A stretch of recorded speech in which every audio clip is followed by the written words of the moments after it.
Welcome back on our story of the Morse code Mountainside. As we're heading uphill with Llanrig way behind us down there, we're heading ever upwards and we're getting to the lower slopes of Cefn. That's not Kevin, K-E-V-I-N, that's C-E-F-N as we would say it in English, but it's Cefn. So where we left it last time, all these people were bringing up by road and they'd have come up this road. Lots of lovely bits of metal and bits of wire and what have you to build these 10 massive poles. Now, as you can imagine, that's not exactly going to be a small project, is it? It's going to be quite a major project. And it's surprising that what they actually did, really.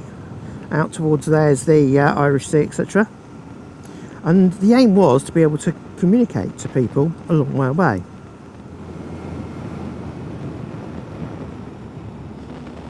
Here we go. So this is now home for the Chamois Mountaineering Centre. It was the Beacon indoor climbing place, but they've now moved. I can't remember whether they're over at Carnarvon or over on RPG. Anyway, so this is the path all these workmen and all their machinery would have taken. Now, I'm assuming there used to be a railway from here, because that's what I've read. How true it is, I don't know. Quick aside, you know, I was riddling on about trying to find a bunker. Let's go and have a look in. It's there on our right.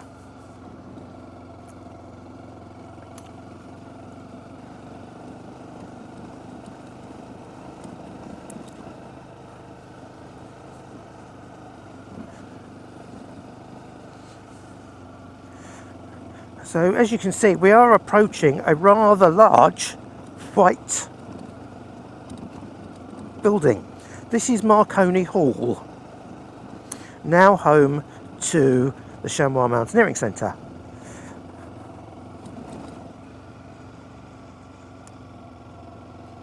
Okay. Now, this is the location where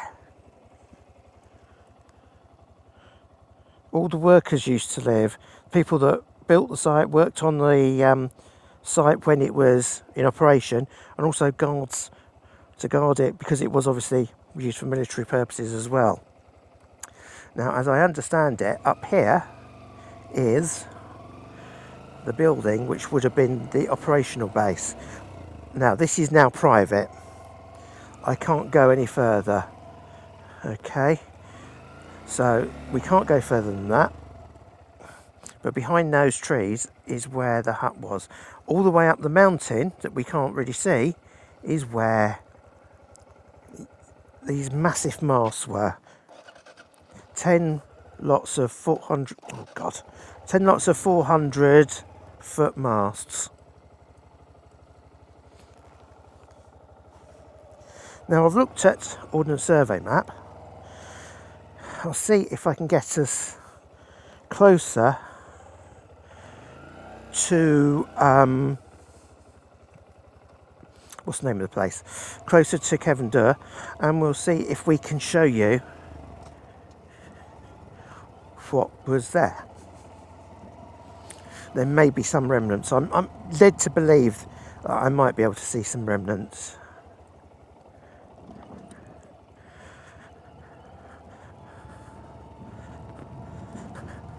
You can imagine how inhospitable this would be in winter. But on the other hand, it gives a great way of signalling. Whether they would have signalled out to the North Atlantic, I don't know, but I'm guessing they would have done. There we go. You can see some of the bunker there that I was going to go and have a look at. It's obvious people go in there. Whether or not you're allowed to, I don't know.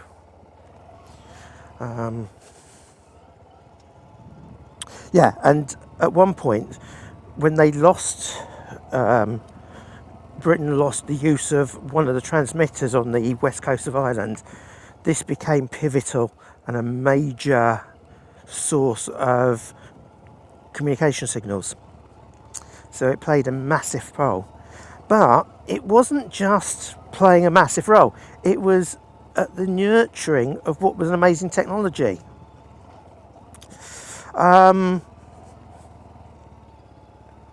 You know, whereas we have more computing power in an iPhone, other phones are available, than a Saturn V rocket had to put men on the moon.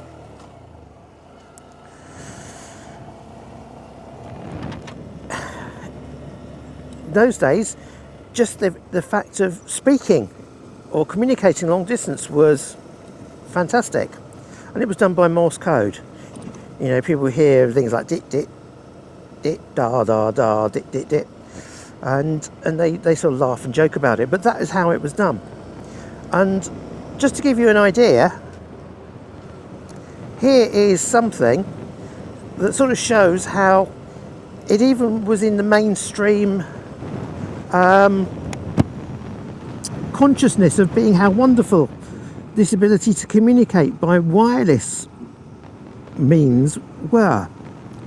This is a record I'm now going to show you that, believe it or not, I managed to unearth from somewhere, and I managed to unearth an old, not very good wind-up record player, and you get the idea. It's not very good, but since I haven't got a decent 78 player, I'm not that old, before you lot say anything, it just gives you an idea of the fact that even that type of communication was really cutting edge, and it was celebrated.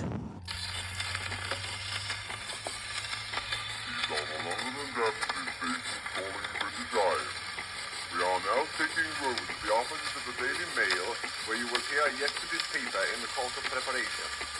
You are now listening to the machine in the editor's room that types 5,600,000 words a day, or 7,400,000 when Parliament is sitting. It is fitted with special shock absorbers to avoid damage in the event of extra sensational news. On our right we have the counting room where 6,784,636 copies of the Daily Mail are counted by hand daily between the hours of 6 a.m. and 10 p.m. It's amazing to think that something like that would have been a #1 hit, or its equivalent, back in the day. And did you notice the Morse code? Come back to that in a minute. So we're now in Wynvower. We're shortly going to leave Wynvower and head up yonder.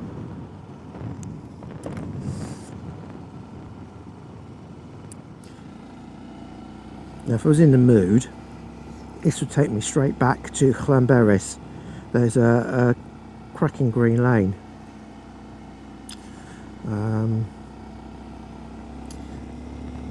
The problem I've got is I do have a large number of jobs to do, and if I was to fall over and break a part of my body, I think my wife might see fit to break any of the bones that I hadn't broken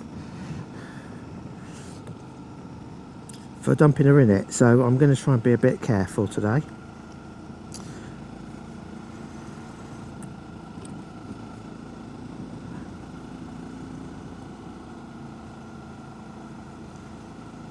So we're climbing slowly up towards Kevender.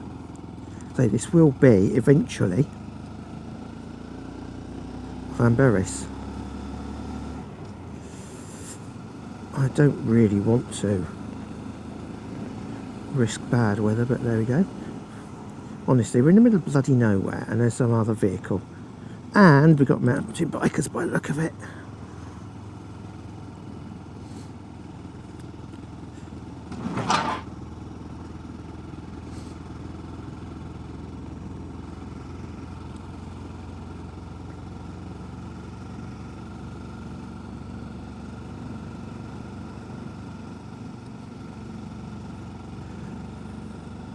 I don't know what our altitude is at the moment, but we're getting quite high.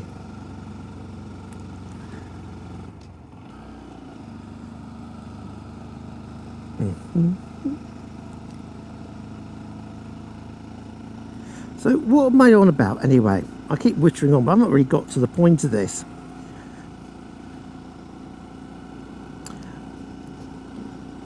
So this massive site was built. Everything was created.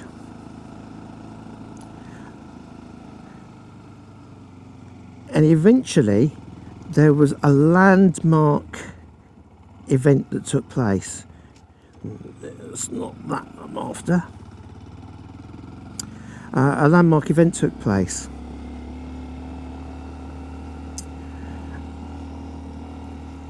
And on the date that I shall be showing below, because I don't want to get the date wrong, this massive operation, this incredible landmark site, did something that was, at the time, truly amazing. Oh, I've got to find the right bit, because if I get the wrong bit, we're going to end up stuck in mud.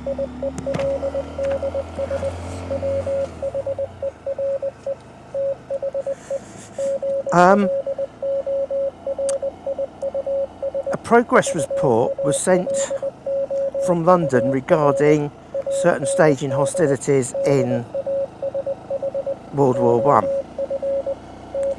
It was sent from the Home Office or Foreign Office, I don't know which, but it was sent from one of those places to Towin. Towin had the message, they delivered it by wire, and this isn't looking good, is it? It's too misty. When they delivered it by wire,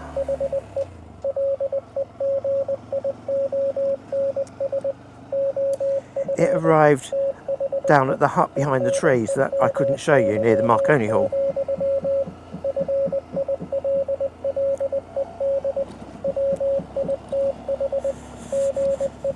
So it arrived there.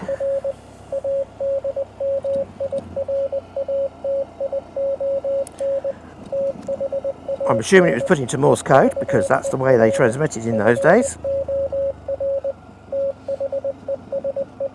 Went up the mast onto the aerials.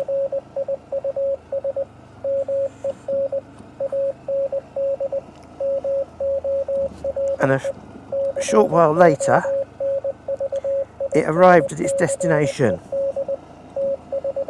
Australia. It arrived direct from up here on a cold, wet, damp mountainside in Wales,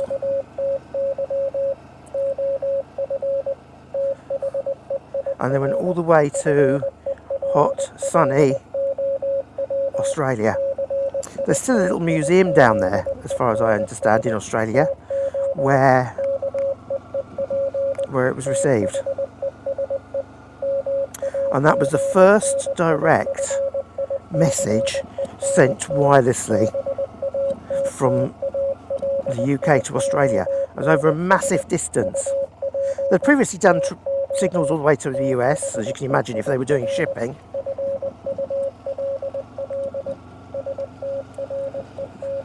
I'm going to be turning around in a minute, because this isn't going where I want it to. Yeah, it did that. Now, I've probably got that Morse code wrong, but just in case I haven't, this is what the messages actually said. Royal Australian Navy is magnificently bearing its part in the great struggle, and the spirit of sailors and soldiers alike is beyond praise. The recent hard fighting has been brilliantly successful, but it makes reinforcements imperative. Australia has hardly realised the wonderful reputation which our men have won. Every effort is being constantly made here to dispose of Australia's surplus products. Joseph Cook, Minister for Navy. I'm sure you'll agree that's possibly the worst Australian accent you've ever heard. My apologies to all concerned, but I had to give it a try, didn't I?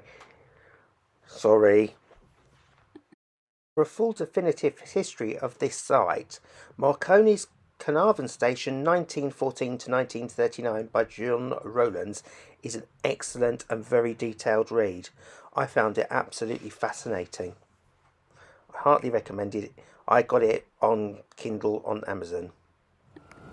Let's go and see if I can find this flaming place that I'm trying to get to.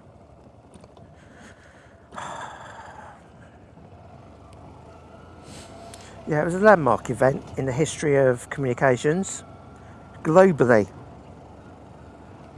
And it happened here.